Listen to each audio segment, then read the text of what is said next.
So here's a weird one for you today. Do you see this? Do you see this microphone? Do you see this microphone? Are you seeing this microphone? You and I, are we looking at this microphone? I know nothing about this microphone. This microphone was given to me by someone who found it upstairs, hidden away in an attic of a church. I've never seen a microphone like this before. And so I thought, one, I wonder what it sounds like. Two, where's this microphone from? How old is it? When was it created? And three, after doing some research about this microphone, could we use that inspiration as the basis of a song? So based on the age of the microphone and when it was around and what it's used for, could we use that as an inspiration for a song? And added challenge, only use this microphone to record as much as we can. I'm gonna give it a shot. Let's see where this goes. I'm gonna do some research and come back to you with a name and how old it is and some history. I'll be right back. Okay, I have returned with information. So according to my research, this is an electro-voice 635A. There used to be like a label on it, but it seemed to have fallen off. It's an omnidirectional dynamic microphone. According to an electro-voice products PDF, this is good for being passed around in audiences, which is probably why it was in a church. There's a 4-stage pop and dust filter, which eliminates the need for external windscreen during outdoor use. Here's a photo of Jimi Hendrix singing into one, as well as Dolly Parton. So apparently it was all over the broadcasting sphere in the 60s. I found a microphone fax for the operating engineer from Electro-Voice letter written in October 1965 that says, "Long live the Electro-Voice 635A." So 65 is kind of what we're aiming for. It goes in depth into why this is a good microphone, like a sales pitch. Electro-Voice or EV also do the RE20, which looks like this, which is a very familiar microphone if you're in the recording space. Here's the microphone in an EV timeline with 1960s written on the top, right there. I found a forum that says this microphone is really good on acoustic guitar, which we'll take advantage of later because it gives a lo-fi/retro sound without being as gritty as the SM57. Apparently, if you watch a lot of 60s and 70s old TV concerts, you'll see this microphone everywhere. And I'm pretty sure, now that I think about it, I saw it on a YouTube video about Yoko Ono and the Beatles. I'll see if I can link that and show a screen cap right here. There we go. On this forum as well, some people are saying that this microphone is quite mid-rangey, but then someone else said that they are shocked that people are saying it's mid-rangey because they find it to be a very flat dynamic. You're listening to it right now, so let me know your thoughts in the comments. So this microphone was released 1965, probably. The blog post will be linked in the description, as well as this next one. On recordinghacks.com, I don't know if this is a valid source or not, but here we go. According to recordinghacks.com, Pete Weiss in 2005, apologies if I said your name wrong, said that they're built like tanks and that they were designed this way with news reporters in mind. Omni, so that the interview subject's speech wouldn't be lost due to being off axis or anything like that, as well as ambience being picked up for that on location type sound. This microphone seems to be a good alternative to the SM57. And lastly, from Pete from recordinghacks.com, it says that they're not as peaky, that there's a milkiness character that can be compared to a ribbon microphone. If you agree with any of this, let me know in the comments because you've been listening to it for this entire video. So 60s, 70s, eh? How hard could that be? Using recording techniques and lyrical techniques from the late 60s and early 70s, I'm gonna write a song inspired by this microphone. I'll be back. So it's been a little while, this video is a bit of a doozy, but here we go. So how was it working with this microphone? Well, this microphone is omnidirectional. I've said that a couple of times in this video. What omnidirectional is describing the pickup pattern, the polar pattern. It's describing how the microphone picks up sound. The most common polar pattern I think is the cardioid, but omnidirectional is a good option. What omnidirectional basically means is that no matter which way the microphone is pointed at the sound target, it'll pick up equally. So if it's pointed like this, it'll point it like this. If it's pointed like this, if it's pointed like this, as long as it's pointed at the sound target, it'll pick up equally. Some other popular polar patterns are cardioid, supercardioid, there's omnidirectional. Actually, here's one for you. If you have a Blue Yeti at home, the dial underneath the gain knob cycles through different polar patterns. So there's a figure 8 one, a cardioid, an omni, and then a bidirectional one. That's what's on the back of this microphone. Omni is just another way that a microphone can pick up sound, which I kind of got a little lucky with. This microphone doesn't have a microphone clip with it, and none of my microphone clips can fit this microphone. So I had to put this microphone on a book on my desk so I could record the acoustic and the classical guitars. So I kind of got a little lucky with the fact that it's omnidirectional, because I was able to put it slightly on a book but still play in front of the microphone, and it picks up relatively decently. This microphone doesn't really pick up anything below 80 hertz, so any of the really low stuff, which is probably really good for an interview / live performance vibe. But I wonder if mine's slightly broken, because it had a weird peak at around 100 to 200 hertz. I don't know if you can see that, but there's some rocks in the grill of this guy. It makes me wonder if this was dropped or broken at some point. It picked up some frequencies more than others, I will say. Overall, I would call this microphone dirty. Harsh, maybe? If it has some rocks on the grill, maybe there's actual dirt on the inside too. So it sounds... meh. It sounds okay. I don't know if I would use it again, mostly because I don't have a mic clip for it, but also because I think you can get the same effect using some EQ and some plugins and some whatever with a cleaner sounding microphone. I think it's easier to go from a clean sound to a more gritty, dirty, older sound than it is to go from an older sound to a cleaner sound. It's easier to add grit and add distortion and add color and add things like that than to remove it from a microphone that it's inherent to.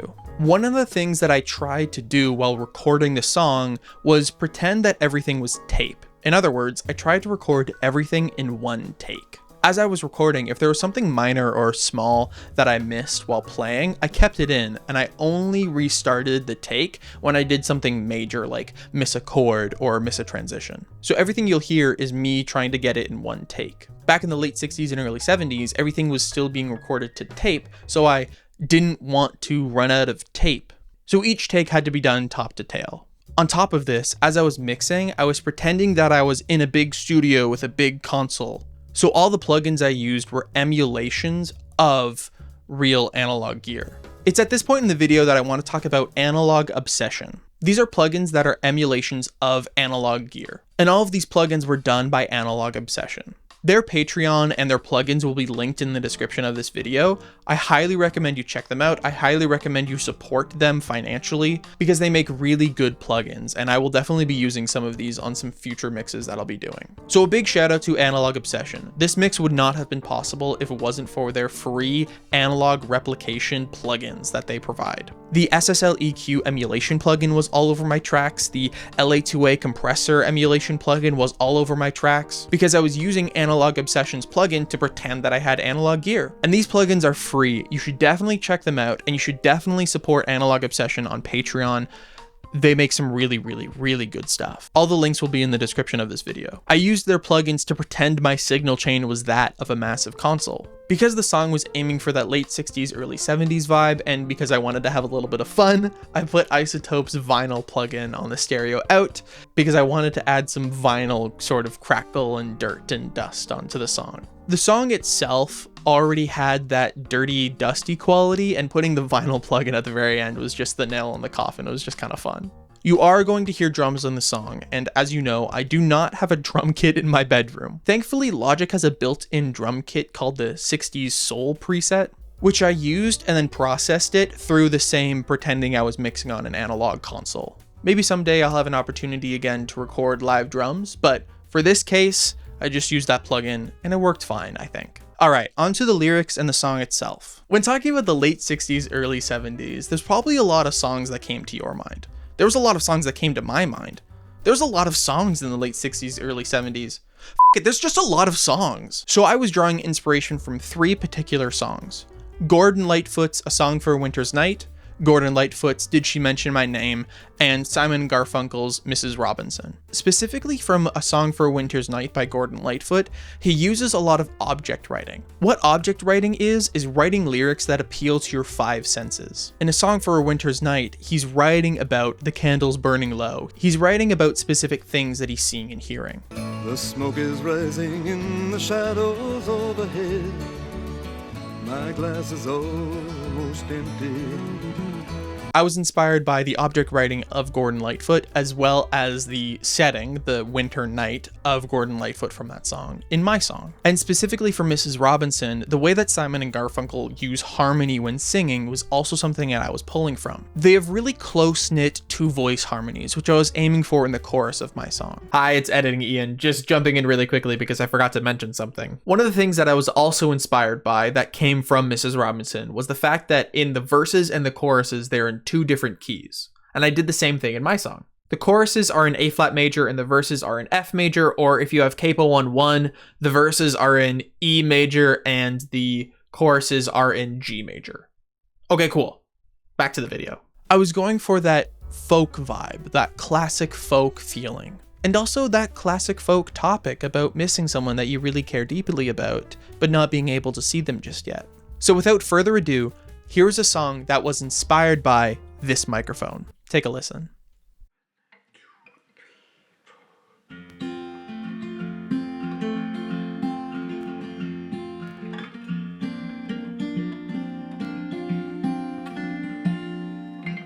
There is a maple leaf that holds onto the branch past the snowfall, and the timing is not right.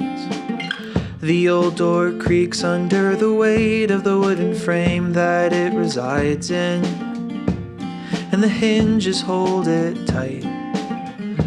In my mind, there is a time when you and I can be together. If I could only have you near. In my mind, there is a time when you and I can be together. Hear your voice in my ears. The evening snow fills up the planters that the neighbors had forgotten to put away last fall. I sit alone and read the letters that you poured all of your heart in, and I miss you most of all. In my mind, there is a time when you and I can be together. If I could only have you near. In my mind, there is a time when you and I can be together.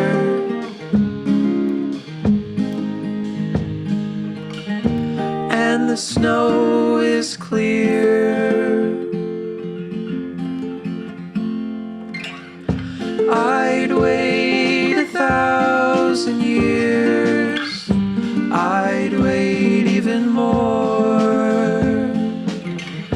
just to hold you close, my dear, finally being warm. I'd wait 1,000 years. I'd wait even more, just to hold you close, my dear, finally being warm. Lie, lie, lie, lie, lie, lie, lie, lie. So there you go. I hope you enjoyed. Would I use this microphone again? Maybe, if I wanted that specific vibe, but it's kind of tough to work with, so maybe not. This video took a while to put together, so if you enjoy it, please let me know in the comments down below and subscribe while you're down there. Also, if you want me to finish that song, let me know and maybe I'll put it up on Bandcamp or something like that. I have other music as well that doesn't sound like it was mixed from the 60s and 70s, so if you want to check it out, there's a link in the description. I'm not quite sure what I'm going to do with this microphone now, but this was a fun video to make. Thank you so much for watching. Bye.